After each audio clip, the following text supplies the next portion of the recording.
So welcome everybody to a session on physical health checks, both for individuals with a learning disability and with a serious mental illness. We have a series of speakers from regional team, but also from other areas. The call was sent out to all our system leads, and we asked them to disseminate it to anyone who might be interested, including service providers and commissioners. But I am also aware that the invite might have gone to other regions via discussions on the future platform. So I just wanted to acknowledge this.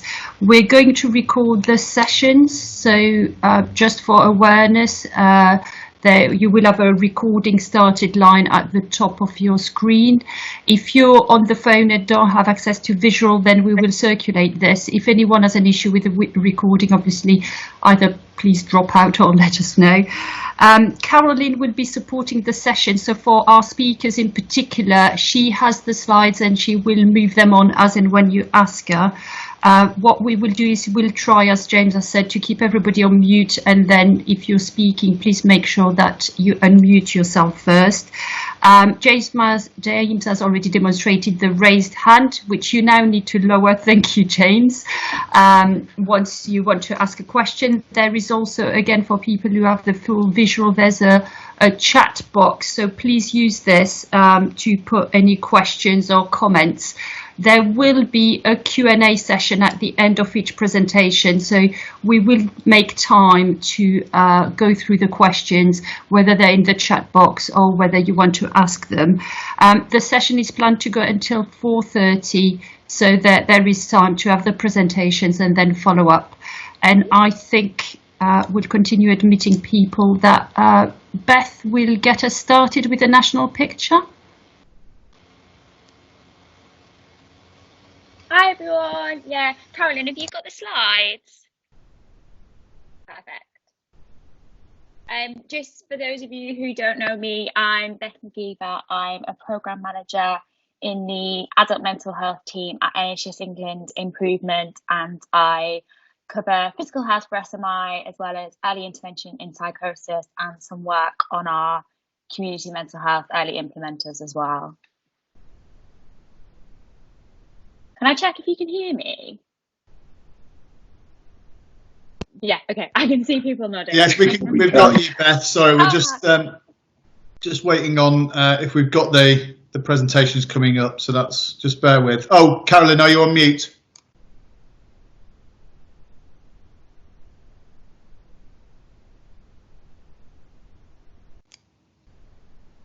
We can't hear you, you're on mute. Can you see the slides? Not yet. No. Okay. It might be that you're sharing one particular window rather than your entire screen or something like that. I've had that issue before. Yeah. Got. Okay.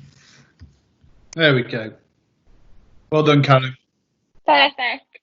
Thank you very much. And you can go to the next slide immediately. Thank you.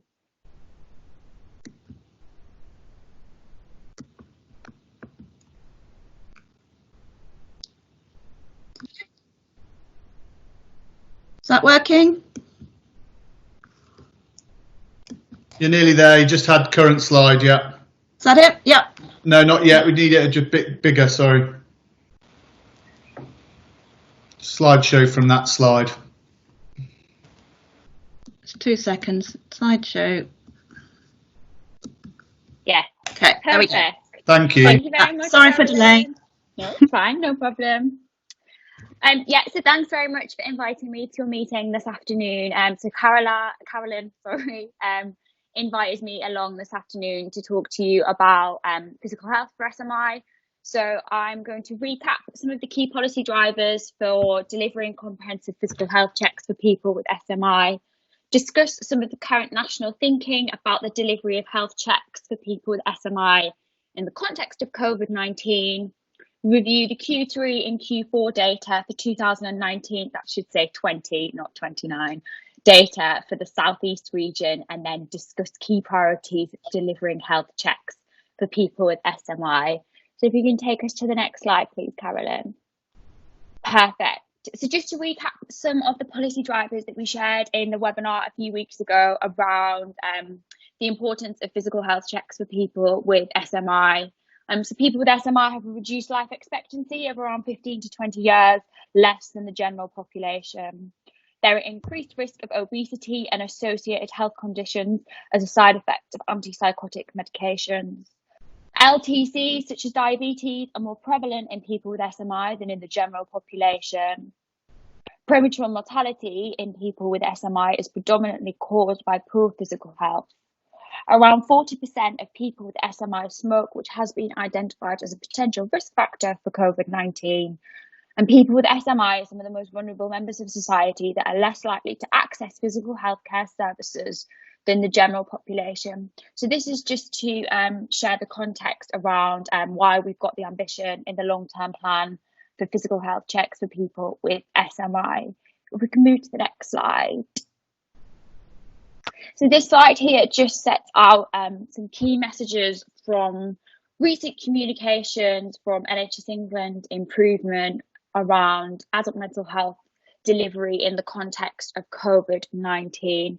So we had our managing demand and capacity guidance released in the middle of March. Claire Murdoch's prioritisation letter shortly after that, which set out that the priority for mental health services is to operate as effectively as possible, and those seeking treatment should receive the care that they need.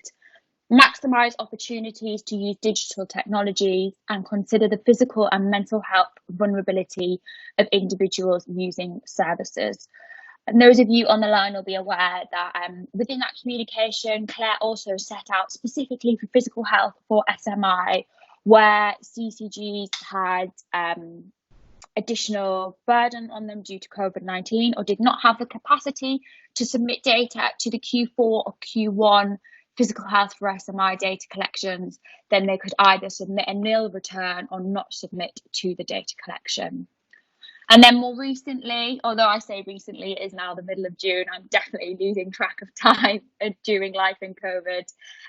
Simon and Amanda's letter around the second phase of NHS response to COVID-19 set out that services should deliver as much routine and preventative work as can be provided safely, continue to proactively support individuals known to mental health services, prepare for long-term increase in demand as a result of the pandemic by recruiting in line with the NHS long-term plan, and relevant for this population, take into account inequalities in access to mental health services. It's also worth flagging at this point, Claire will be sending out another communication to the system imminently to kind of reset the priorities for the long-term plan over the remainder of this financial year. We'll be including in that we encourage systems to continue to prioritise completing all elements of the physical health check. That will be heavily caveated that clinicians should use their clinical judgment to balance the risk of completing face-to-face elements of the check against the risk of an individual with SMI contracting COVID. And we'll also be stating that we will be reinstating the collection for physical health for SMI data from Q2 onwards. Can we move to the next slide, please? Perfect, thank you. So just to recap, everyone will be aware we've got our long-term plan ambition that 390,000 people with SMI will receive comprehensive physical health check by 2023-24. So based on the latest published data, which is Q4, 35.8% of people with SMI nationally received this comprehensive physical health check. So the diagram on the left just sets out the elements of the health check, and then this graph on the right just shows the England and each regional breakdown of delivery against the health checks. Obviously, it's worth flagging that you'll be aware that quite a few CCGs within the Southeast region weren't able to make submissions due to COVID-related capacity issues. So we would hope that the real the real percentage would have been higher if it had not been due to COVID. So nationally, we had 33 CCGs that did not submit data to the collection. And again, as you'll be aware, prior to COVID-19, recovery plans were in place for our most challenged systems. All data related to physical health checks for SMI can be found on the Features platform, and I've included the link in there. Move to the next slide, please.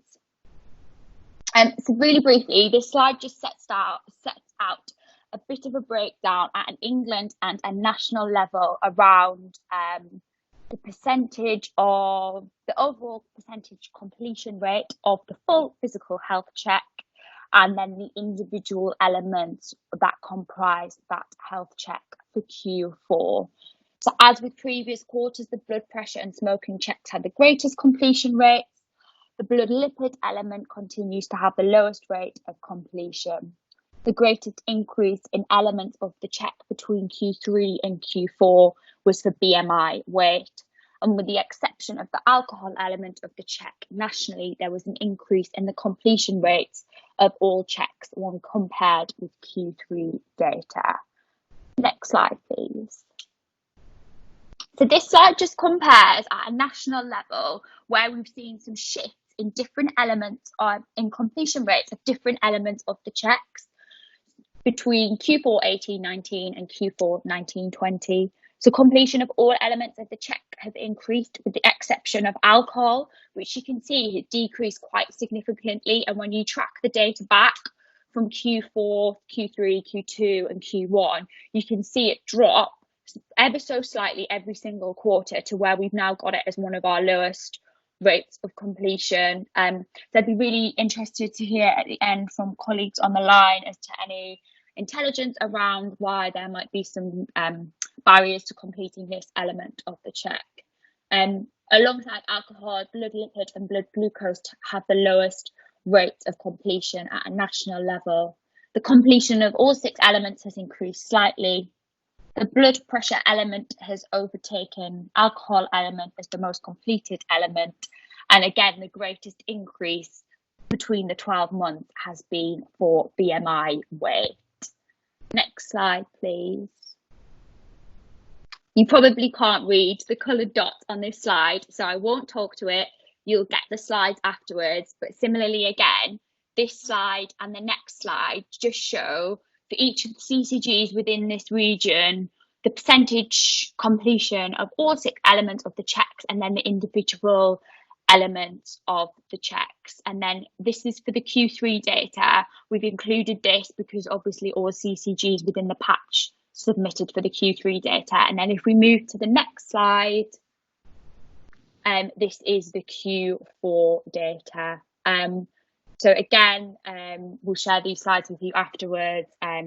Useful for you to have a look at them and let us know if you've got any questions on them. I find it quite interesting for this region, the blood pressure element is particularly the highest, whereas in other regions we see BMI weight and smoking as being higher. So again, for colleagues on the call, would be really interested to hear any intelligence that you have around what's working so well within the region and how you managed to complete that at a higher rate than some of the other regions. So if you move to the next slide, please. So just to sum up with some key priorities for physical health for SMI. So we're encouraging areas to continue to prioritise physical health and well-being of people with SMI, obviously still in the context of COVID. Work with people with SMI to understand what adaptations will need to be made to support their physical health in the current context. Make adjustments to account for social distancing to support and promote physical health. Maximising the use of digital technologies to support remote delivery. Continue to work collaboratively with partners to provide support as well as any follow-up interventions for health checks, and continue as you're doing in forums like this to share good practice locally, regionally and nationally. And that is it from me, I think. So happy to take questions now or at the end. I can see a question from Neil around was it mainly Southeast who submitted nil returns in Q4? So I think the patch had the greatest number of CCGs that didn't submit. Yeah. Yeah, we were at 53%, I think.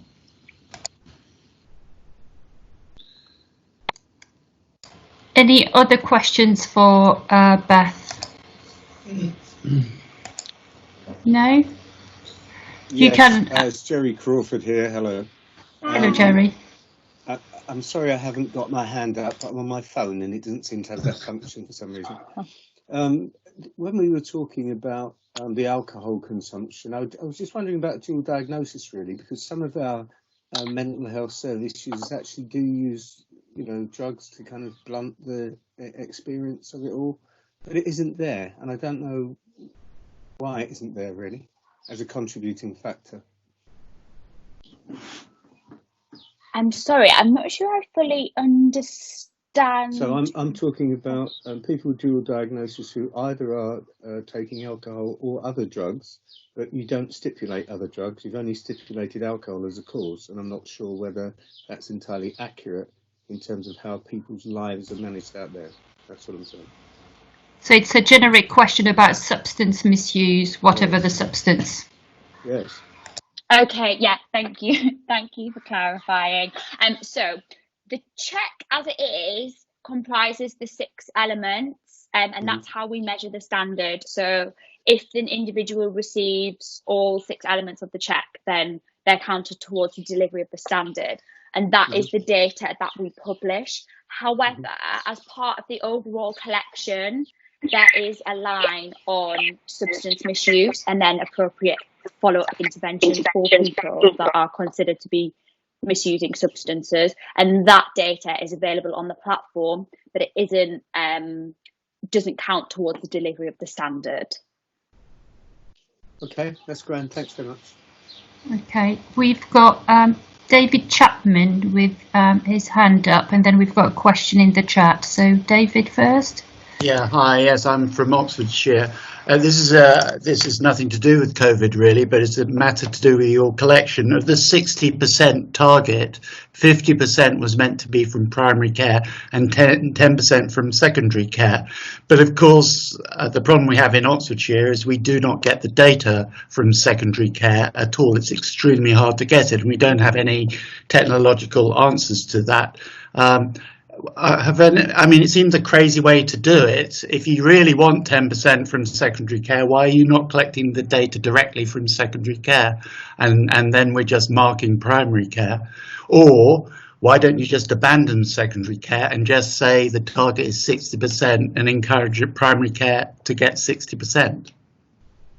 Thank you. Really good question. So I think, and others who've been in the area for longer than me, correct me if I'm wrong, I think the 50 and 10% split was when we had the sequin in place, the secondary care sequin, and this overall 60% standard has replaced that. And it is up to local areas to decide, obviously, where is most appropriate for an individual to receive their health check. Obviously, not a neat split of 50 and 10% of people, so 10% of people would be under the care of their secondary care service. There may be more or there may be less, and I think that's the thinking behind why, as a general ambition, it is 60%. In terms of the data flow, we've heard that a lot through the recovery planning exercise that we did before, and it's a challenge across many areas. We're hoping to work with our community mental health transformation funding early implementer sites to pull together some good practice examples of where primary and secondary care have managed to put systems in place to share that data quite neatly across themselves. But I appreciate it is quite a big challenge, and we're potentially not picking up all amounts of people that are receiving the check because you've got the challenges with the interoperability. Can I say you haven't made it very clear that 50-10% split has changed? Okay, we can look at that then, and try and make the comms more clear on it. Okay. Thank you. Thanks, Beth. There's a couple of questions. So Neil, you had your hand up and then you've put a question in the chat box. Should we move on to Alison's section and then go back to Neil's and Nigel's question afterwards? Are we ready with Alison's slide? Okay, so I'm going to come at this from a slightly different angle. I don't have a pack of slides to put up, so that's a really hard act to follow from our colleagues in mental health.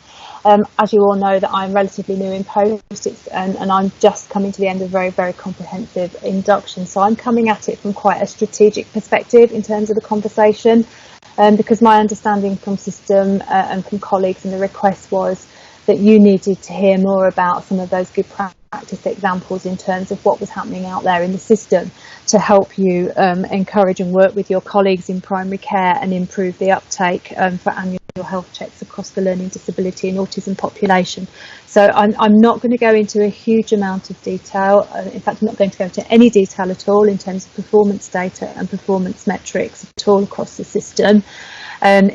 Because personally, I would rather have those individual conversations with you in terms of where you are against sort of delivery and trajectories. We all know what the trajectories were and what the expectations and the ask was in terms of the national ask around learning disability and health checks, but appreciate it has been quite a significant challenge. And I think one of my reflections is I've been very, very new in post, just coming into the southeast. As you know, the care room is just being set up. It's now more mature in terms of its functionality, but we've got more work to do in terms of understanding what our data sets are and how we use those data sets going forward. So my expectation is that we will be looking at annual health checks and how their uptake and how they're being delivered much more closely over the next few months once we start to expand that data set. Everybody, I think, is aware in terms of the strategic context and the aims and ambitions around the long-term plan. There's a big ambition to reduce health inequalities across learning disabilities and autism, and that the focus in terms of recovery and getting back on track for the delivery of the long-term plan whilst we're living or coexisting with COVID is where we're focusing our attentions now. So those requests have gone out to system leads in terms of starting to work up those recovery plans, and the request for support across the system, which will enable you to deliver those. So nationally and regionally, it's been a challenge, and delivery hasn't been where we want it to be. And I know and I appreciate, having sat in CCG world, STP world before I started this role, it is a very, very difficult conversation and ask when we're working with our colleagues in primary care to actually get annual health checks delivered in the way that we would like, that will improve outcomes for our patients. I know it's complicated, it's tied up with the DARES, and what my intention is sort of going forward is to start to have some conversations around how we can commission annual health checks going forward. Is there an opportunity to think about how we can commission and provide and deliver them differently, so we can improve the uptake? And also, is there something around or what extra support is required, and how can we work through our primary care networks and colleagues in primary care networks to support them to continue to deliver it? So in that respect, then I am aware that nationally there is going to be a review, and we are feeding into that review of the delivery of annual health checks, and the intention is that over the course of the next year that there will be a new proposal taken forward and something ready for the 2020-21 planning round for next year. So we sort of anticipate and look forward to that very much. There will be another letter coming out, and I'm aware that there's a letter already been sent out to primary care colleagues around the importance of continuing to deliver annual health checks, which I understand from the data that I've seen has largely come to or ground to a halt as a consequence of COVID. I do appreciate it's very, very difficult to understand, to deliver these checks virtually, and it's challenging with the population that we're dealing with. that I would support the content of that letter, in that we really do continue to need to focus on and explore alternative ways of delivering annual health checks. It's such an important part of the care pathway and the wider commissioning agenda for people with learning disabilities and autism. And as I say, it will continue to play an important part of that agenda going forward. There is going to be an increased focus on our annual health checks and some of the inequalities that it's throwing up. So I have just had a conversation and will be taking forward some pieces of work with colleagues across the system and Health Education England in terms of how we can improve access to optometry, to dentistry, to other early intervention screening and INS programs, so the screening programs for cancer, so specifically around breast, cervical and bowel screening for people with learning disability and autism, and also a campaign around the flu vaccination for people with learning disability and autism going forward. And I think you will see in the chat somebody asked a question about annual health checks for people with autism. That is something that is absolutely being looked at, and we're starting to work up now with the national team, so there will be more information and more news about that coming forward.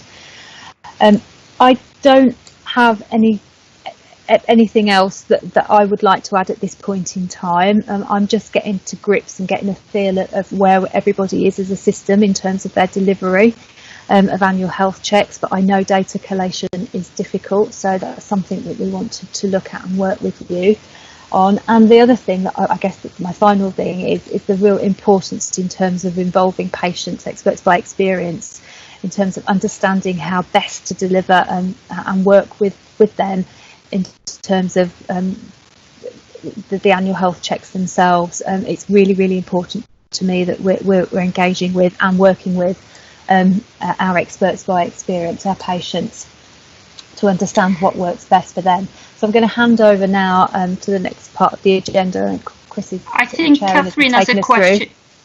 Oh, Catherine sorry, has a question for you, Alison. Okay. Yeah, absolutely. Take questions, but would like to allow those speakers that we've got here today to talk to you, to give you some tips and hints in terms of some of the good practice that they've been doing in delivery of annual health checks. Okay, Catherine. Catherine, are you on mute? I just wondered whether there's been any thought as to how we're going to tie this in with the QOF QP, which is going to start up again in September, because obviously that's going to incentivise the GPs around their delivery against LD. I just didn't know whether anybody today was talking about that within their sort of presentations. So we've got, I was going to say, we've got Julia Booth on the call, who is one of the heads of primary care. So she's just responded that she's looking into the QOF. Okay. Right. Thank you. Okay. So, sorry, Alison, I just talked over you there. We want to move on to Katie, or did you have something else to say? Sorry. No, that's fine, Olivia. Okay, thank you. So, Katie, you're our next speaker, and if you want to introduce yourself briefly, you're from East Berkshire. That's right. Hello, thank you. I'm Katie Simpson. I'm from East Berkshire, and I'm the GP mental health lead for East Berkshire. Next slide, please. Thank you. Just to put a bit of context, so our Frimley ICS, of which East Berkshire makes up more than 50% of the population, is 800,000, and we are a relatively affluent area with only 3% of our population living in the most deprived areas of England. Having said that, there are areas in East Berkshire and North East Hanson-Farnham, Slough and Aldershot in particular that do have higher levels of deprivation. Overall, our SMI prevalence is 0.81%. And just to put into context, our SMI smoking rates are rather high, ranging across the ICS from between 30 and 38%. Thank you. Surprisingly, for a relatively affluent ICS, our mortality gap is much higher than you would expect. So you can see that men are losing just over 22 years of life, and women 17.1. So that's why this has been a huge priority for us, because actually looking at our demographics, we should expect a much smaller gap, and that's something that's really driven us to work very hard to try and achieve real sort of parity with our mental health delivery. Next slide, please. So when we were looking at delivering this model, we took it out to our GP practices as to whether we should have GPs delivering a locally commissioned service within their own practices, or should we have a dedicated roving team of nurses, healthcare assistants with some supervision from a senior GP. And this was hotly debated. Initially, the vote was for the roving team, and then that was superseded by a second vote where the GP LCS was chosen. But we did say when we launched the LCS that if we didn't deliver, that we would have to revisit the model. And as you'll see, our delivery hasn't been as good as we would have liked. So that may be something that we will have to revisit.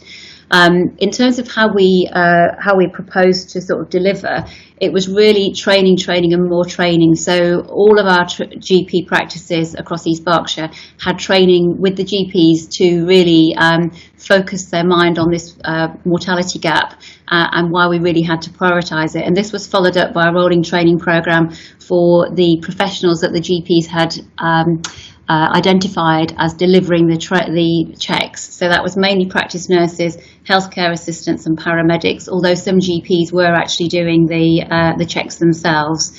And this has been rolled out. Our last one was in January this year, but we've had a sort of 18-month rolling programme of delivery on that. Next slide, please. Following on from that as well, with the launch, we did launch a physical health record booklet, which we had a print run so that each patient registered within East Berkshire would be having one of these paper records given to them by the practice nurse at their initial health check. And we were very lucky that we were put in contact by Kate Dale with North East London Foundation Trust, who gave us permission to adapt their health handheld record. So this is what we've used. It explains in very simple language about the importance of physical health, basic weight management advice and cholesterol management advice, all of the other parameters, including how to sort of modify lifestyle. And then at the back, there were specific services to each of our 3 localities in East Berkshire. So that was Slough, Bracknell and Ascot, and Royal Borough of Windsor, Maidenhead. And within the booklet, there was the ability for patients to track their weight, their blood pressure parameters, their blood glucose and their cholesterol, and to set targets for themselves in terms of achievement over the course of the next 3, 6 and 12 months. And that went down really well. In fact, nurses have used that in other areas, although they've not been able to give out the booklet to other patients. The feedback has been very positive, and that they've actually used it as part of their motivational interviewing in other patients with long-term conditions. And sadly, obviously, with COVID-19, although the patients who had last year's health check have their booklets, obviously we are not giving out booklets at the moment because of infection control risks. So this is something that we're going to have to look at as to whether we can have a digital offer with this. Next slide, please. Now, the key challenges that we've faced were data collection, has already been mentioned. Data flows easily from EMIS, but we have a number of practices who use Vision, and despite numerous meetings with Vision and our CSU, we still haven't quite got Vision flowing through as it should, and it's a rather sort of arduous manual data entry for the practices to be able to prove that they've done the check. We also have the issue with secondary care. Our mental health trust, Berkshire Healthcare, very kindly do let us have the lists of people who've had a health check, but we are yet to reconcile how that goes into the system, because if the GP enters that the health check has been performed, then that will generate a payment for the practice when they haven't actually done the check. So it's rather difficult to get that data onto the primary care record without kind of paying the GP for a check that hasn't actually been completed. So that's something that our quality leads are looking at the moment. We did have one practice in East Berkshire that opted out, and we're exploring whether our out-of-hours provider can provide that service. And the big issue for us, as has already been mentioned for the national picture, was completing the bloods. You know, the staff were very good at providing the lifestyle advice, recording the data in terms of physical health parameters, but actually getting the patients to attend for the blood tests or, actually performing the blood tests as part of the health check, that area was lower for us as it was nationally as well. Next slide, please. So although we didn't do as well as we wanted, I've been reliably informed that in Q3 we did have the highest achievement for SMI health checks across the South East, which we think was to do with the training programme and the physical health record booklet. However, by Q4 last year, this had dropped, and the impact of COVID-19, practices were starting to withdraw services and sort of concentrate on survival, really, and we don't have our Q1 data. So we were really hoping to build on a really good start last year and really race forward for next year. And now, obviously, we've got a bit of catch up to do, having sort of fallen in Q4. Next slide, please. So this is our proposed model, which I just wanted to share with you. For many of us, we invite patients, for example, with a diabetes check on the month of their birthday, which just makes it easy for the practice and easy for the patient to remember. So the idea is that the annual health check for patients with SMI would be on the month of their birthday, and the practice would contact the patient by phone to discuss the blood test.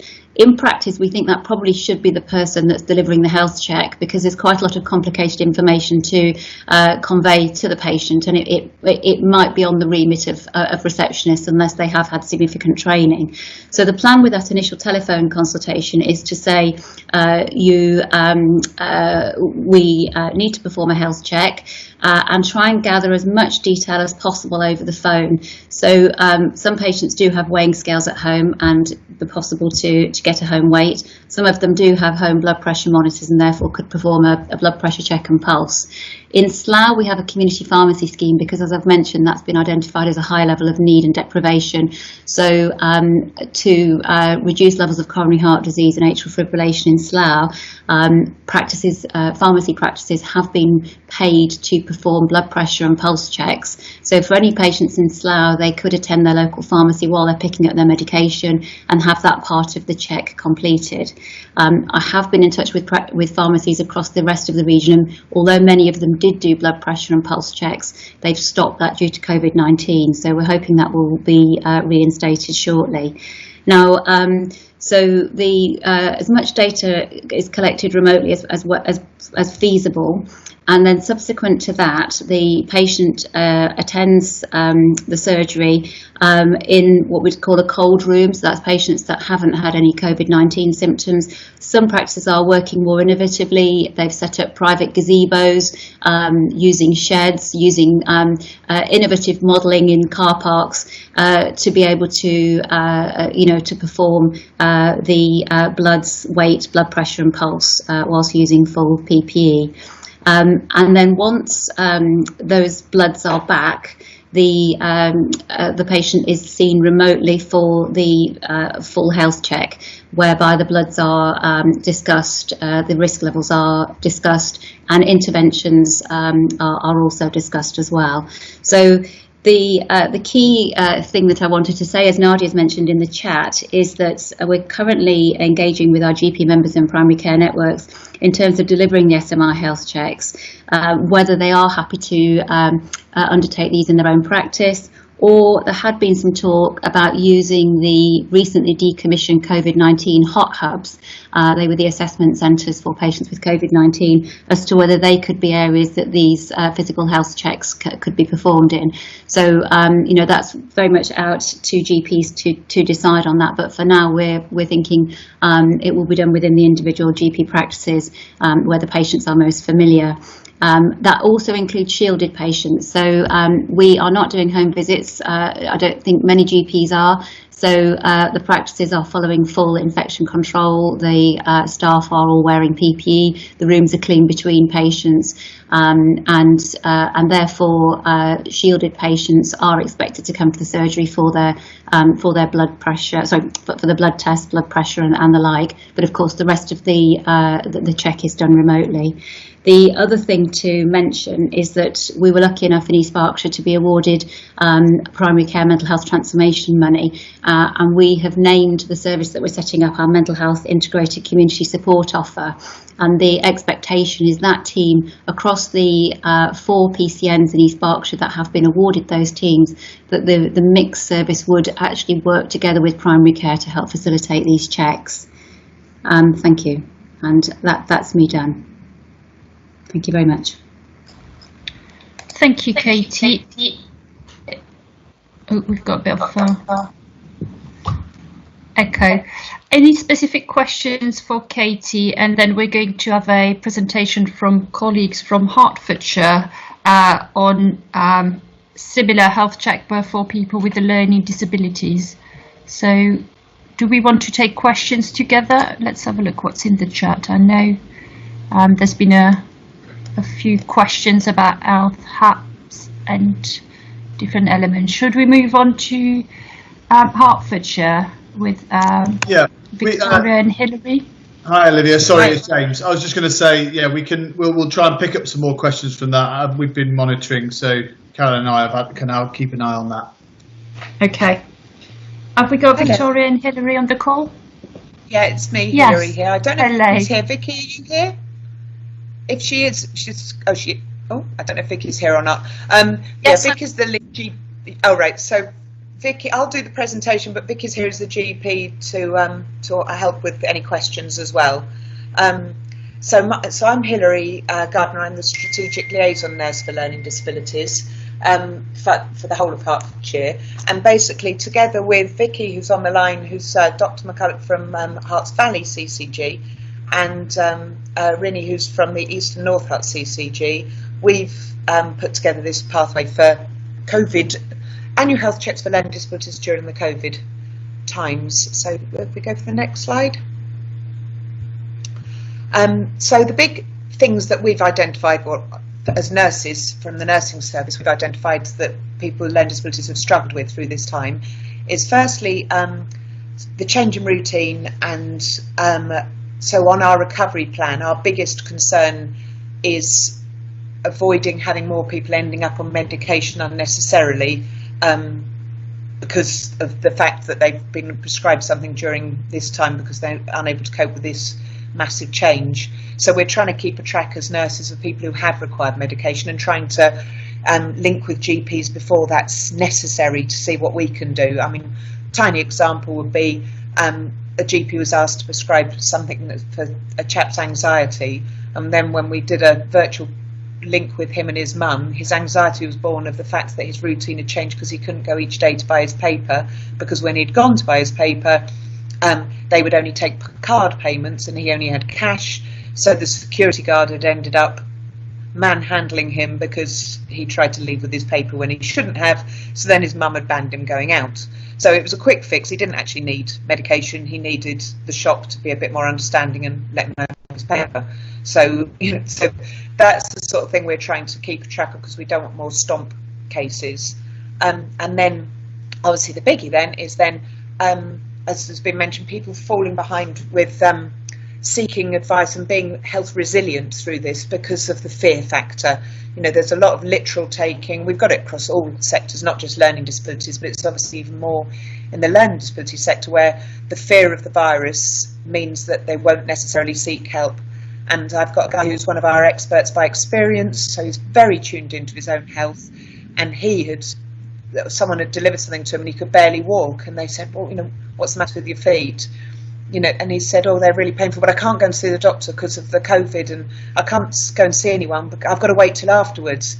And she, from a distance, said, well, just show me your feet, take your socks off. And his feet were black, he had no circulation at all. I mean, and that's one of our very able health expert by experiences, so we know we're going to have high prevalence of that, which is really what triggered us saying, right, we've got to get these annual health checks going and get that information out there of how doctors will protect you, by triaging whether what your health problem is a higher risk than me seeing you or a lower risk.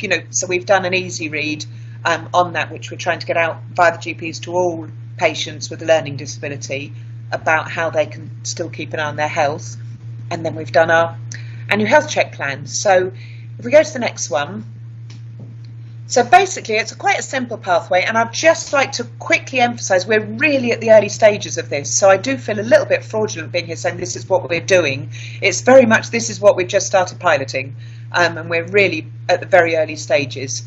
But what we looked at was trying to meet all the DES requirements, but maintaining a sensible, pragmatic look at ensuring we didn't put people at risk, especially when people are living in environments with other people. You know, they're shielded, so if they come in for an annual health check and are spending time for 40 minutes in a room with somebody, they're, you know, if that GP turned out to have the virus, that's a lot of virus, you know, a lot of people ill going back to that home. So although we know it's important to maintain the face-to-face element, we felt that the first step has to be now a phased approach, where it's a triaged approach through a virtual element. So basically we have enhanced, we use the carer preparation tool, which is a weighty document, and I'll show a bit to you later. And this is something we've had in place for a few years, but it's not consistently used. It's a big document. Carers aren't brilliant at always filling it in. Then they bring it to the annual health check, but so by the time the GP knows whether they've filled it on or not, they've already got them there in the annual health check. So it's a bit late, if you see what I mean. So what we're trying to change it to now is that they complete that tool, they send it back into the practice. The clinician who's going to do the annual health check can then look through that and actually start completing parts of the annual health check on the date, you know, information in. And I can identify what are the core areas that are missing or are the health voids for that person before they even start, so that we've got some of that information in. And this way, what we're saying is we can't do the annual health check till you return it. So on a recovery plan, we're hoping that this will actually promote better work from carers, enabling GPs to have better annual health checks, because we repeatedly hear how GPs and clinicians are struggling because the carer who turns up is more like a taxi service, and therefore they can only work with the information they're given. So we're hoping actually this is actually going to have a positive outcome. So they complete that, send it in, then the appointment's booked. And then they identify whether it's going to be feasible to do the video consultation with the person. And we've written a mental capacity guide for the carers to prepare the person for a video link if that's the way it's going to go forward. If we go to the next slide. Then we go for the phase one, which is the virtual element, if that's feasible. And that's then goes through the full annual health check and starts completing the health check action plan. And that's giving actions to the carer for things that they need to carry out with the person to be proactive health aspects, such as helping them, you know, such as checking testicles and breasts regularly, being tuned in to self-care on breasts and testicles, or we've got a know your wee chart and a know your poo chart, and it's like giving them guidance to make sure they're tuned in, so they can give them actions themselves from that. And they also use that phase to triage how urgently they need to see them. Are there triggers? Do they need to see them as a matter of priority, or should that face-to-face element wait? So if somebody has absolutely no concerns or triggers identified, but they live in a vulnerable environment with other adults, it would not be sensible practice to pull them into a surgery and have a face-to-face contact at this point. But you'd put on the health check action plan that is going to happen in whatever August. Delay it for that element. But that's going to be a clinician's decision whether the risks are higher to see them now or to delay the face-to-face elements. And then the phase two is then obviously the face-to-face element and carrying that out. So I don't actually feel it's really much different to the annual health check. It still meets all the DES requirements. Everything is done, but in fact a lot of people are saying it's actually a more supportive way to most people with learning disabilities who struggle being in a room while everything is discussed over and over all in one hit. You know, and actually getting that triage element, getting that information and forming a clinical decision of which bits need is probably a more rounded way than some of the face-to-face ones I've seen over the years. So we're hoping that we can sort of take the good parts of this forward post-COVID, and actually, frame better annual health checks all round and more consistently good annual health checks by the use of the carer prep tool. Next slide is just our pathways. That's exactly what I've described, but going in a nice pretty pathway. And then if we go to the next one, I won't go through it all. I'll just talk through some of the tools we've created to go with this. So on our website, we've got the mental capacity to consent, the video link call that I just mentioned, and that focuses on the carer working with them to ascertain that they understand that the person that they're looking at can see them, and it isn't a telescreen, because it would be covert and overt. We've got to make sure that they understand that they're looking at it. But the big thing that everyone's saying is actually, compared to going into a surgery where the person is masked, we could actually end up with a lot of people with a phobia about surgery.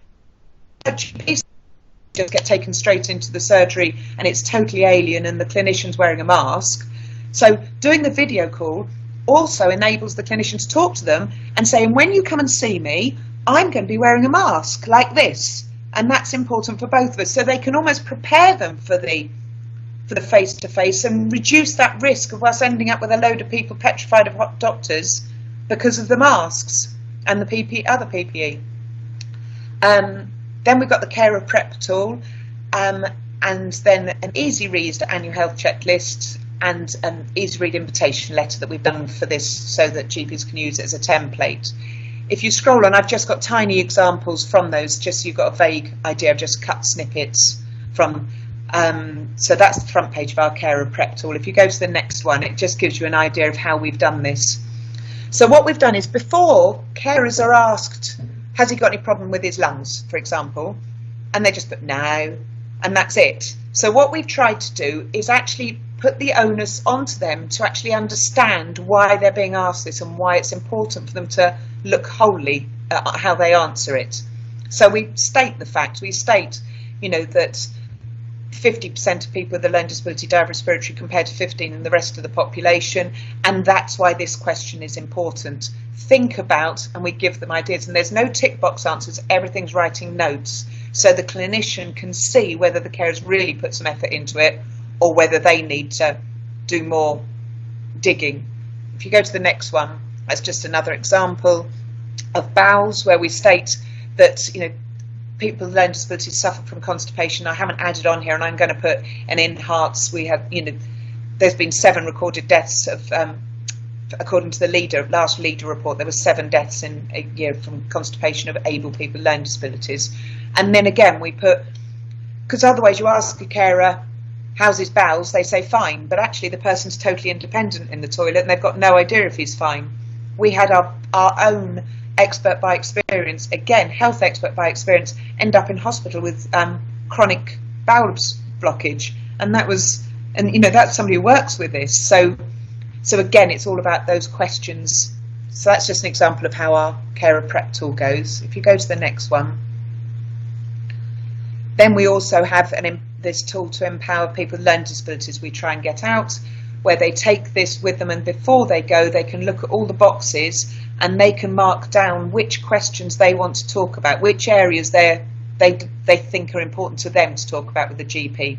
And this we created because when I went and watched lots of annual health checks, I realised that the person with learning disability don't know what the agenda is, so they'll get lost into all sorts of conversations which aren't relevant, and we lose time to actually cover the important bits. So this is to prepare them to know what's on this agenda today and be ready for the bits they want to ask questions on. So that's page 1, and if you just go to the next slide, that's page 2, and it's about them ensuring they get a full annual health check and all areas are covered.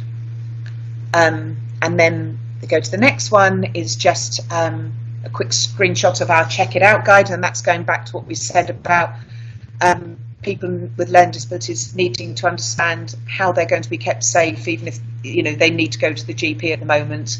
So it talks through that health resilience and looking after yourself and how a GP will see you. That they'll talk to you on the telephone first and they'll make a decision, etc. And then the last one is just our I think it's 2 slides just showing you the easy read template we've put in for the COVID invitation for annual health checks, which directs them to go and get the carer prep tools and the easy read off our websites. So that's the plan. But like I say, we really are at the early stages. At the moment, GPs have got the carer prep tools out. We've got some carers being reluctant, so we're having to go to them. Most family carers are being brilliant at it. So we're very much just feeling our way. But yeah, the general feedback we're getting from GPs is that they're feeling that this is a really nicely, it feels like a well-packaged way of ensuring we get thorough annual health checks and we don't end up losing the momentum of improving the quality of annual health checks through having 1 year where they're allowed to do it differently. No, you're allowed to do it differently, but actually we want it to be more thorough, not less. That's me. If you go to the next slide, just so people can have it when they get it, it's got our links to our web pages, which have got all the tools I've talked about are on that LD professionals section under annual health checks. So they're all there. If someone wants to steal and adapt, you're welcome. Thank you very much, Hilary. That was a great presentation. I think it's probably answered some of the questions we had in the chat. Julia's also made reference some links to the LD health checks and the guidance for GPs in the contract and the actual 2021 guide. So that answers a few of the questions. I've noted here we had a question, and I think that was when Katie was speaking about training and who was delivering the training, whether it was a GP or whether it was a healthcare professional from the same group as the people who were being trained. So I think, Katie, you mentioned paramedics and nurses and other allied healthcare professionals. Yes, so in Hearts, we tend to have across, every GP does it differently. And this is when we've got our Purple Star strategy process, which is where we give we assess if GP surgeries of excellence who are delivering good annual health checks. And to be honest, we've got all professionals doing it. And for us, it's about the quality, not who the person is. And as long as you use the health check action plan to make sure that the actions get followed through. So it may be that it's a nurse who's qualified in doing physical checks who does all of the annual health check, and they would only then action plan across to the GP any health, triggers that they've identified.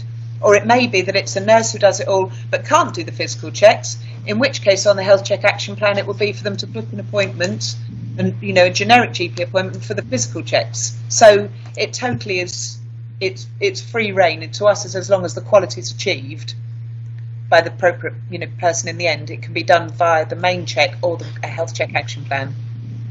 Okay, thank you. It's Katie here. Yeah, I delivered the training with a practice nurse, so it was sort of joint GP and practice nurse, and it was a very interactive session, and the majority of the delegates wanted to take the presentation away to then sort of present it to their clinical meetings and their teams, so which we've made available. Okay, thank you. We've got Chris who's raised his hand. Hiya, so Chris Walkling from Oxfordshire. It was a question that I also popped into the chat, really. I mean, I think this is a really interesting way of approaching, which we'll definitely be looking at. And with my social care commission, thinking about, whether or not we've got contractual levers within our social care contracts, to require care providers to engage in facilitating health checks in this way. But the feedback we get from quite a lot of GPs are that the cohort that they find really, really difficult to engage in annual health checks are the people with mild LD who have little to no paid for care and may not have family carers who are able to support them engage with this kind of process. So I was just wondering if any colleagues have got any experience of what you do and how you support that group, because some of our GPs go really, to great lengths to try and encourage people to book annual health check appointments and come in, but they, a considerable number of people just will not engage, and they have the capacity to choose not to. But it feels like a big challenge for us. Yeah, in Hertfordshire, what we're quite LD nurse rich, which we're lucky, so So we're trying to encourage GPs that where they've identified those people to refer them to us so that we can try and engage with them and get as much of that as possible, or try and encourage that. But I know other areas don't have the same resources of learning disability nurses, unfortunately. Nadia had a hand up as well. Hi, thank you. I'm Nadia Baraka, Associate Director for Mental Health, Learning Disabilities, Children's and Families for East Berkshire CCG. Just a question regarding the 14 years plus. Does that, Hilary, approach, is it a kind of all-age approach, or has it been done differently for children and young people? The COVID annual health check approach is for everyone 14 and over. Yes, yeah. Okay, all right. And how have sort of young people engaged? I know you're quite early on the journey, but have you? Yeah, we're very early on. I'm afraid I don't know is the answer. We haven't we haven't got enough outcomes to be able to say, and I can't say, I'm afraid. Okay, no problem. Thank you. We've got nurses. We've got learning disability nurses in the 0 to 25 team who only work with people over 18 but do advisories from 14 to 18, so generally we'd still be able to get that link to support. There was barriers, but no, it's an interesting question. I don't know yet. I'll look out for an answer. Thank you. Okay. Thank you. I propose that we move on to Sarah's point of care testing slot. There's still some questions and comments in the chat box, and we'll do a little pause after Sarah's. We'll take some time to answer more. Hey, thank you.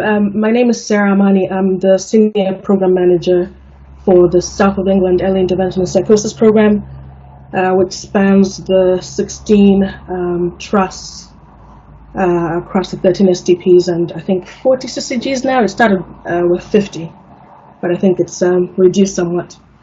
I'm here representing Professor Belinda Lennox and Dr. Joseph Butler, who did a pilot project last year in 2019 between March and September, having encountered some challenges with getting particularly lipids and glucose blood tests done in primary care.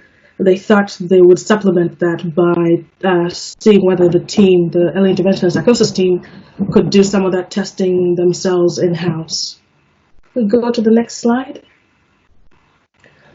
So the first activity they did was to understand what were some of the barriers that clinicians were facing. And I want to repeat what Katie Simpson quite eloquently described with people not turning up to GPs and other reasons why the tests just weren't being done sometimes in primary care.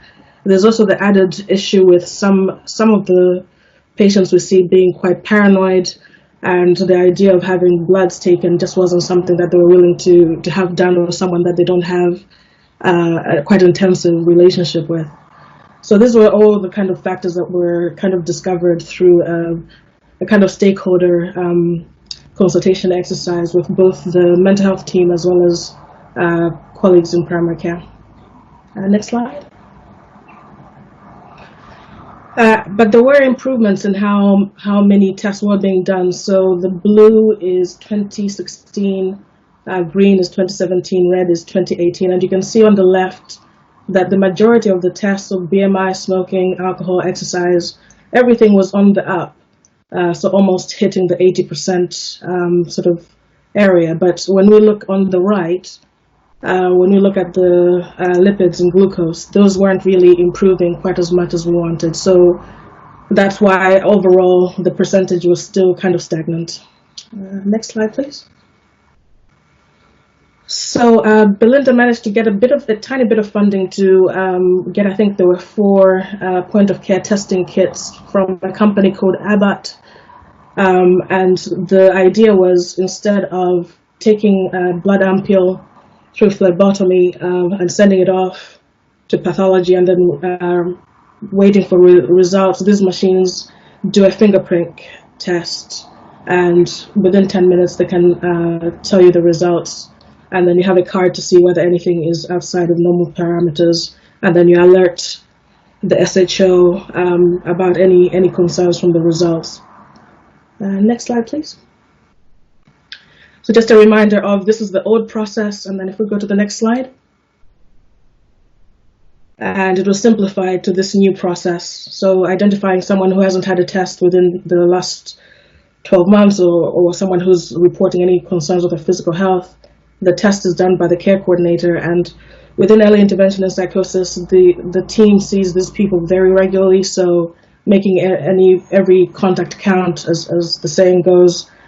The results are there within 10 minutes. The care coordinator has a conversation with the patient right there and then with the results. If there's some concerns about any of it, they can devise a plan together about either lifestyle changes or what the next steps are with contact with GP. And the results are written in care notes right away, and a letter is also sent to the GP. I think Katie mentioned that the letter to the GP is not a perfect solution, because what we'd want is the data to directly connect with the GP system so that there isn't that double count thing happening. Next slide, please. Just to show you some visuals of what these machines look like. I'm sure some of you are very familiar with this. So these are shoebox sized and 3.4 kgs, and they use cartridges which need to be refrigerated. Next slide, please. And just for quality assurance, whilst this pilot was going on, they were also checking that the results from the point of care machine also matched with the lab. So there was a short contract with, I think it was OUH lab, so that the results could match as closely as possible. So the left graph is the Abbott Athenian machine, which costs about $2,500 for each machine. The right is another machine called CardioCheck, which costs £500. And you can see on the right, there's quite a difference between what the machine is reporting and what the lab results are reporting. So there's a bit of caution here about choosing cheaper sort of solutions. Next slide, please. This was also done almost like a study, so comparing those teams that were given the machines with those that weren't given the machine. And we didn't just dump the machines and walk away. So Dr. Joe Butler was there kind of hand-holding, making sure that people know how to use them, so training them, but also being on hand to troubleshoot with them if they encounter any issues. Next slide, please.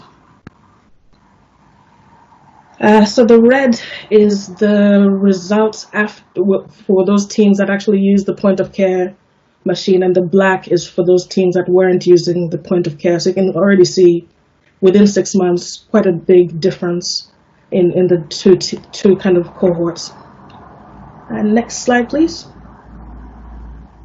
So we also wanted to understand what patients thought of having these machines kind of used. So this was the kind of feedback. So it was quicker, less painful, less anxious about going to the GP and waiting for the results, less kind of anxious about whether something is wrong. They found the immediate discussion that followed quite helpful and raised awareness, etc. We also talked to the staff. Next slide, please. And this was quite an interesting one. There was a mixed sort of response from staff. The greens are those that kept with it and did really well. The oranges are the ones that weren't so keen. So what we did learn is if a senior member of the team is very cynical, then this doesn't work. So there's a real important thing about making sure you get buy-in from the consultant, psychiatrist, and so on before implementation. And there's also something about a group of people who at the first hurdle will give up and don't see it as a learning curve. If we go to the next slide. And we had to kind of convey that there will be an initial dip in how competent they feel using this new way of working, but with perseverance and practice, they do become better at doing this. And that's actually everything, Carolyn. I know there's one extra slide, but I think I'll stop there, and that's, yeah. Thank you. Oops, sorry, Sarah. I put my hand up rather than checking in the chat. So we've got a couple of questions here that are not, I don't think, directly related to Sarah's presentation. Have we got questions for Sarah? Yes, Aidan? Yeah, hi, it's Aidan Jordan-Lewis. I'm from North East Hanson, Farnham CCG. It's just a question for Sarah about the point of care testing. A few years ago, the point of care was giving false results for the HbA1c in diabetes. Mm-hmm. So I was just interested, when you did the comparison, did you test it from the point of care testing versus kind of normal venous blood results, or was it just the machine you were testing on which was the comparison? No, this was compared to the normal venous blood results, so that's where the lab was contracted to do exactly that. Okay, great, thank you. Great, thank you. I think Sean is asking a question about the cost of near-patient testing. Sorry, is that near patient testing? Yes. Point of care testing, sorry, it's the same. Oh, okay. How much it costs compared to, the venous samples that we would normally do? Oh, I see. Okay. Yeah. So there's added cost. So there's the 2,500 for the machine. Each cartridge is also £6.70, and of course you need a refrigerator. So there is those costs. For anyone who is interested, we did put a proposal to NHS England South East about a wider rollout. So it is an attachment to your invitation, your calendar invitation to this meeting. So it does break down those various costs in there as well. Okay, thank you. Any further question? No. So in the chat, there was a question from, I believe, a provider, probably a GP practice in East Sussex, who was commissioned to provide the physical health check for SMI via a locally commissioned service, which has been suspended. So I think unless there is a commissioner on the call, we're not able to answer this, but we can connect the commissioner and the provider and get a response. We will try and write up some of the questions and the answers from the chat box. Should we move on to the next steps, and starting with Alison for learning disability and then Carolyn for people with serious mental illness? Okay. Could you just swap that round? Could you do the mental health bit first, please? Okay, all right. Carolyn. Thank you.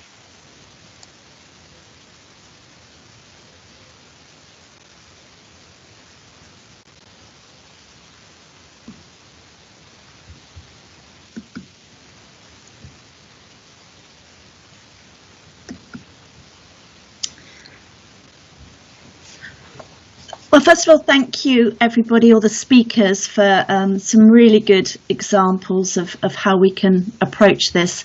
And I think the number of people on this call shows the level of interest in thinking about this and how we may go about this. Katie and Beth explained very clearly around the huge inequality, which we know is a growing inequality, because the risk factors that are coming through for LD and for SMI, as we know, are the same risk factors for COVID complications. So we're in a perfect moment to absolutely focus on this and prioritise. So my question is how we do this, how as a system we can think about balancing the current risks we've got and taking advantage of this focus. So I think really it's over to you. We're interested in how we can do this, how we can support systems in this area, whether the sharing best practice forum we know that this is an across-system solution needed. We've had the conversations around the need for primary care and secondary care to work together on this. But obviously it's a much wider, bigger agenda, because the check is only the first part in the pathway. So if we're going to consider the interventions and how we support people in the behaviour change needed, obviously we need the wider system input from our local authority colleagues, our voluntary sector colleagues, public health, health education, all coming together around this agenda. So I think there is an opportunity to come together, share best practice, hear about interventions such as the point of care testing Sarah's kindly shared today. We know there are other digital examples such as the Life Light, where an app that reads blood pressure from focusing on the coloration of the skin, and there are a lot of other digital remote solutions that we can look into. So it's really how we take this forward, and I'd be really grateful if people could write in the chat what they think would be useful to support systems. So I think. Oh, sorry, Carolyn. I was going to say we've got a comment probably from Zaloni. Hi, yes, thank you, Olivia. I'm from Public Health England South East. I'm one of the public health consultants. I just wanted to raise potentially important links to other programmes, local authority-led programmes, which follows on from the last comment. So the NHS. Yeah, we lost you. Oh, can you hear me? Hello? Yes, we can now. Hi. Yeah, so firstly, the NHS Health Check programme. I think there is substantial overlap in many of the issues that we're discussing and the issues faced when we're thinking about reinstating and resuming activity around NHS health checks. Public Health England South East does have a South East-wide health check network, and there have been some quite rich discussions amongst that network about opportunities, challenges, support needs, etc. In relation to restarting that programme. And there are substantial overlaps, I think, between the SMI and LD health check barriers, challenges, etc., success factors, and the NHS health check issues. So I wonder whether it would be possible to sort of bring the two together and share learning somehow. For example, I think there's been a recent discussion with the health check network relating to really driving the targeting of resources. I mean, we're talking about highly vulnerable groups when we're talking about SMI and LD anyway, but perhaps if we're thinking about a staged reintroduction of health checks, thinking about stratifying those risk groups even further. So looking at initially focusing invitations on BME groups, on those with long-term conditions already, but then also about potentially doing something different in terms of the platform that's offered to make contact with these people. So just some ideas that have come out with the NHS Health Check Network that could potentially be shared across both of these programmes. The other thing I just wanted to raise was how do we bring in consideration of how access to lifestyle interventions, so smoking, healthy weight, substance misuse, also all local authority commission services, how can that access be facilitated when health checks for SMI and LD are resumed? And that's about linking with the local authorities. Thank you. Nadia, you had your hand up too, and I can see you've had a conversation with James in the chat about the input from the voluntary sector. Yeah, I think, you know, these are all great ways of how we're going to deliver some of that kind of first part of supporting people with vulnerabilities in accessing the care that they need. But actually, what we really need to be thinking about as well, as alongside that, is how the voluntary sector is really fundamental to delivering some of those interventions and support specifically for people with vulnerabilities like SMI and LD. And it was just really the question that I've put in the chat, which is, you know, how do we really support the VCS to develop, both in terms of our time and commitment to funding, because actually that's not something that's routinely, and it's a mixed patch across, I'm sure, a number of CCGs, and how do we really push that forward, because they are completely intrinsic in delivering some of this. Okay, so I see that James has put some questions for reflections at 4:15 and 4:16 if people want to add something, and that's a question that we can note and then see how maybe we can help or try and link in with others at local, regional, national level to see how we can help. In terms of the funding, obviously there's been lots of pots of money for different elements of the voluntary sectors, so we can see how what's available, I guess. Caroline, I interrupted you. Is there anything else that you need to raise? Both those comments are absolutely helpful, really helpful, and I think that's why I think it needs to be a multi-agency look at this. I think, as Nadia said, you know, that the check is the first part, the entrance into that improved care. The check on its own isn't going to improve the care, so it's so important that we look at the interventions as well, and how we can all work together around this, and obviously linking in with the PCNs and the community mental health model development. So that was it really. Just, you know, it's over to you. How do you think we can best support, and would a regional forum where like today, has today been helpful? It would be good to know that, so that we can think how we may be able to support going forward. Okay. So we will do a bit of a survey evaluation, 2-3 questions at the end of this that we will circulate hopefully to all participants so that we can capture some of this. Is it time to move to you, Alison? Just one last thing is with the slides, I've put some areas of focus that help with completion of checks, which I'll send out with the slides. Everything we've spoken about, the hearts and minds, the awareness, getting that buy-in, as Sarah said, in secondary care, but also in primary care across the system, raising that awareness. Training, as Katie says, absolutely key. That collaboration, the comms and engagement, and peer support. We need to make sure that peer support, co-production, and then the data is all key in thinking about this.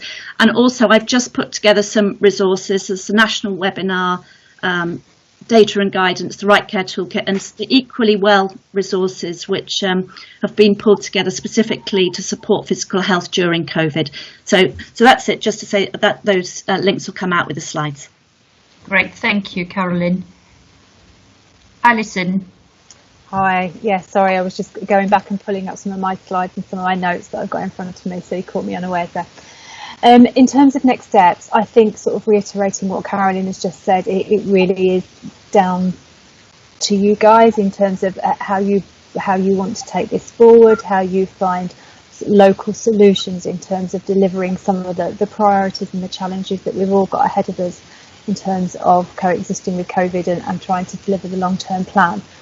Specifically around learning disabilities and the physical healthcare checks, we've identified that there are some key actions that we want to take forward and work with you in terms of finding some solutions to them over the short term and sort of the medium to long term.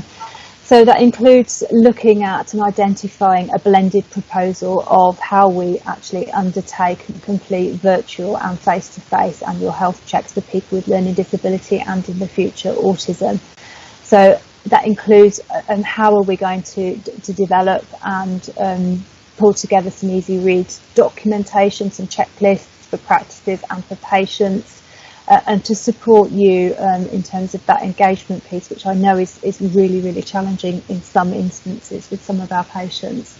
And I think there's some learning there in terms of that engagement piece, in terms of what clinical colleagues in other portfolios have done in the past. So learning from children and young people's services in mental health as well, for example, where it is often really, really difficult to engage in some of those patients and getting them to attend appointments and to engage with treatment or therapy. So I think there's some lessons there that we can look at and build upon.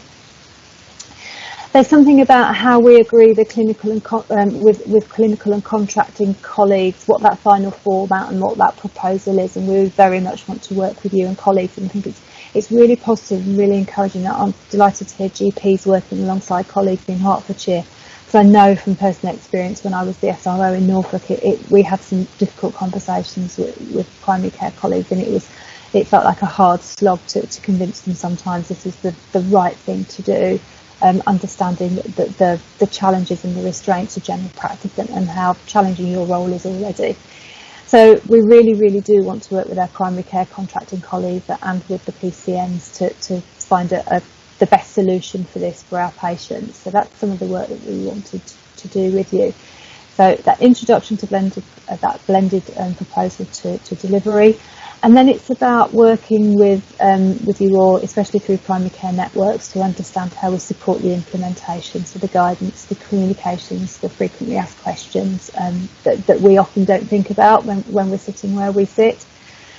As I said, the focus and the review around developing a new annual health check format for people with learning disability will be coming, and that will be that will provide a more comprehensive oversight of some of the health inequalities that people with learning disability and autism face. So stamp, reviewing obesity and diabetes indicators, following up on optometry and dentistry that I've already mentioned, and the screening of cancers, especially those cervical, those breast cancers and bowel cancers, which is one of the things that has really come to the forefront in terms of the learning disability mortality review process. And identifying early indicators, flagging up indicators around sepsis, and then the final piece around flu and the vaccination programme. So all of that will be built into the new annual health check format going forward. So they're kind of the next steps, but this is, as previous colleagues have said, it's very much about how you would like us to work with you to take this work forward. I'm mindful that I've got a new team that I'm working with. We aren't up to complement yet. It's a huge agenda, and I haven't by any means got enough bums on seats to enable us to do this programme justice at the moment, and we will be recruiting shortly. So do bear with us until we sort of get that formed, and we will be then reaching out to you and working with you and understanding how best to take this work forward.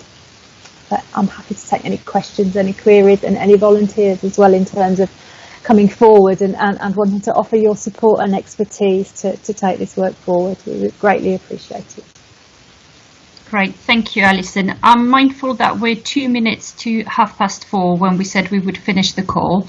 I'll give a couple of seconds for very final questions or comments in the chat box or final hand. I'd like to say thank you to all the fantastic speakers who've joined us from different parts of England today. We will circulate the slides, we will circulate the recording, we will also send a survey, and we will make sure that it does capture the points that Caroline, James and Alison have just mentioned, which is how was this for you, for our ICS leads or TCP leads colleagues, where we've had quite a structured way of communicating in the past. We've opened this up, or we ask you to cascade this out to commissioners and providers, so having some feedback will be helpful. Any volunteers and any suggested follow-up either on this topic or any other topic. So we will try to do a short, sharp evaluation, but also open up for future work on the health checks and on any other topic. I cannot see any new comments or hands. Yeah, here it's Jerry. Oh, Jerry. Hello. Yeah, hi. I haven't got my hand up. Oh, yes, that's true. You waved. That's right. Yeah, I did. That's right. So it was a really important conversation. It feels as though we're going in the right direction. But I just wanted to say something about, in times of change, people are different to magnified, and that's kind of what we've been talking about today a little bit. But we've recently had some changing times, haven't we? And BAME issues exist every day, whether or not they're on or off the local, national or global agenda. So a simple approach would be to just ask people how they are. We do that with our learning disability patients. Just ask people how they are. It's okay, but it ain't easy. Okay, so I just wanted to make sure I got that. I've got 50-something people across a number of different systems, and I just wanted to make sure you got that message. Thank you. Thank you very much, Jerry. So on this very positive note of just simply asking people how they are and what matters to them, we will end this, and as I said, we will follow up with circulating the slides, the recording, an FNQ and a short survey. Thank you very much. Have a good rest of the day. Bye. Thank you. Bye-bye. Thanks. Bye.